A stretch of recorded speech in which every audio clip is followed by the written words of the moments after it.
संध्याकालीन आरती में भी आपको सम्मिलित होना है। ये नहीं सोचना कि पांडे जी के घर में हो रहा है तो उनके परिवार के सदस्य रहेंगे, नहीं।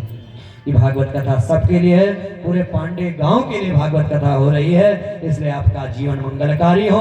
आप कथा में भी और संध्याकालीन आरती में भी बच्चों को संग लेकर के आए, क्योंकि कथा का प्रभाव आप सभी पर पड़े, आपका जीवन मंगलकारी हो। यही भाव लेते हुए आज की कथा को माधव के चरणों में विराम करेंगे।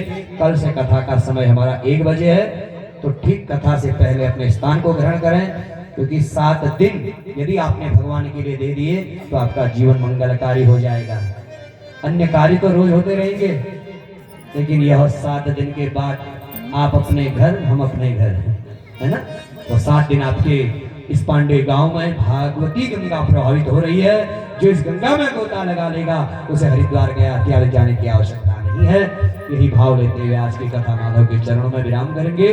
आरती होगी, प्रसाद लेकर स्थान छोड़ेंगे। ठीक 6:30 बजे संध्याकालीन आरती होगी, नित्य का समय रहेगा, तो आप लोग अधिक से अधिक संख्या में आए। उसके उपरांत जो है संध्याकालीन आरती में कोई ग्रहण करें।